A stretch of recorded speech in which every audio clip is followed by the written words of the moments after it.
Hello, magandang oras po sa inyong lahat. Ito ang aking mutya na bagong kuha. Yan, napakagandang mutya. Nakuha ko po ito sa loob mismo ng nyog. Yan, yung nyog na butong. Ayan. Ito po ang bato sa loob ng nyog na butong.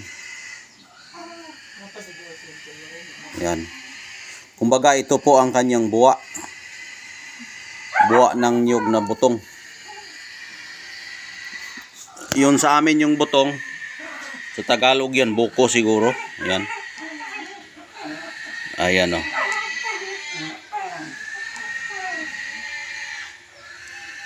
Napakagandang buwa ng nyog. Kung buwa man ito ay mas maganda. Pampaswerte na, pamproteksyon pa.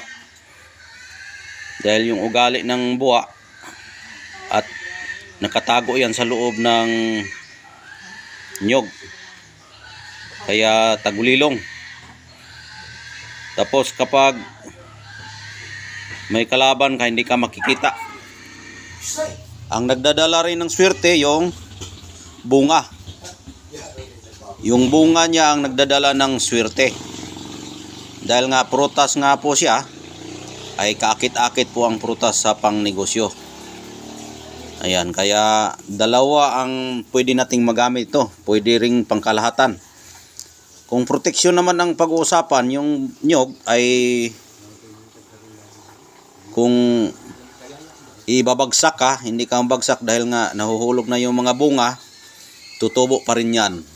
Kaya malakas ang aura ng nyog.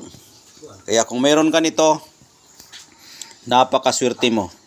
Dahil bihira lang po ito makukuha. Kung may makakakuha man ito, swerte sa taong nakakakuha nito.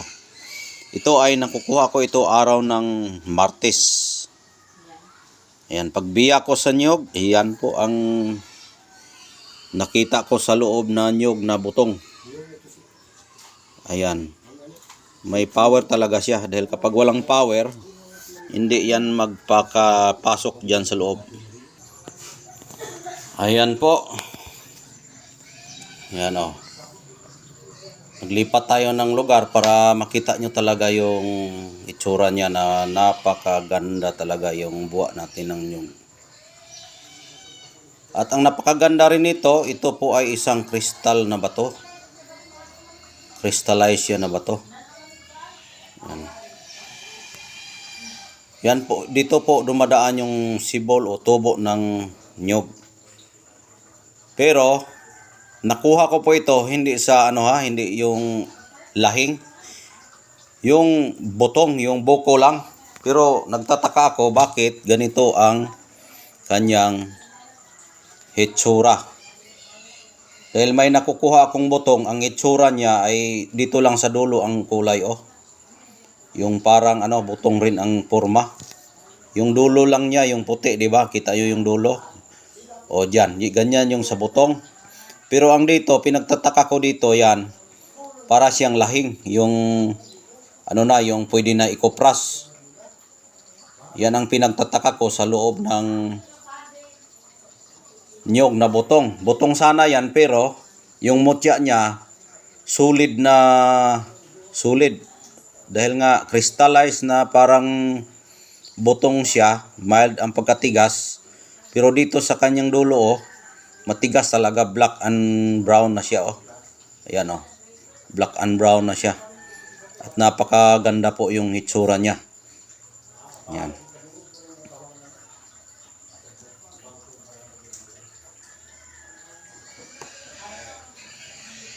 Yan po yung butong natin.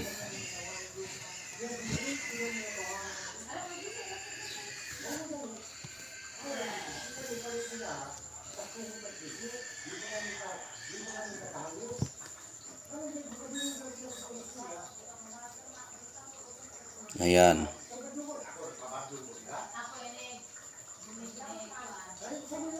Ang paggamit ito, balot mo lang ito ng tela. Tapos kung gagawin mo itong pang business, ibalot mo ng tela, ilagay mo sa iyong paglalagyan ng pitaka. O yan. Kung gagawin mo itong protection, ibalot mo ng tela, ikwintas mo. Tapos kung may mga kakabalaghan ka na detect mo, ano mo talaga ito, ilagay mo sa iyong bibig, iugo mo lang ito. Tapos diretso-diretso ka lang.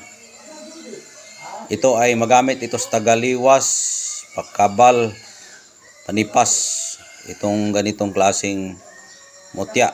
Dahil yung mutya ng bao ng nyog o mga nyog ay pamproteksyon yan. Yan ang karamihan na ginagamit sa proteksyon, yung bao. Ito pa kaya ay mutya ng nyog na kabuuang kabuuang katawan niya ay nandito na. Dahil nga kumbaga ito ang dugo niya. Ito ang nagsubaybay sa kanyang dugo. Kaya yan po ang kumbaga ito po ang nakapagdaan sa dugo ng nyog, dahil nga ito'y galing sa ugat, sinipsip niya yung tubig hanggang nakakuha siya ng perlas patungo sa bunga. Kaya kumbaga ito'y dumadaan sa dugo ng nyog o yung ugat ng nyog. Kaya kabuuang katawan sa buhay ng nyog ay maganda ang perlas ng nyog kaysa bao ng nyog. Pero maganda rin yung bao ng nyog kapag walang mata, dahil nga po ay maganda rin yan sa proteksyon dahil hindi ka makita, tagabulag, tagaliwas. Ito rin ay pampaswerte, may tagabulag at intelligence po itong buwa ng nyog. Dahil makapasok siya kahit maliit na butas. Dahil nga kung wala itong birtod na batong ito, hindi siya pumasok doon sa ugat ng nyog para makapasok siya sa loob ng prutas ng nyog. Ayan po ang pagbasa natin. Dahil nga magtataka ka kung bakit siya pumasok doon sa loob ng bunga. Ibig sabihin, kung walang ugat na sinisipsip sa ilalim ng lupa, na mga tubig, minerals, pupunta doon sa bunga hanggang naging bunga, ay hindi ito sasama kung wala itong minerals o birtud niya. Kaya malakas ang birtud niya dahil nga nakapasok nga siya sa maliit na butas sa ugat ng niyog ugat ng niyog. At paglaki ng niyog at sabay din siya sa buko hanggang lumaki at ganito na. Ayan. Ang buko kasi ng nyog ay maabot yan 6 months bago siya ma-harvest. Kaya yung kinuha ko, yung botong o buko lang. Ang edad niya ay, kung hindi ako nagkakamali, nasa mga 2 months. 2 months kalahati yung edad niya, dahil nga nakakuha ako ng bunga ng nyog para gagawin kong salad.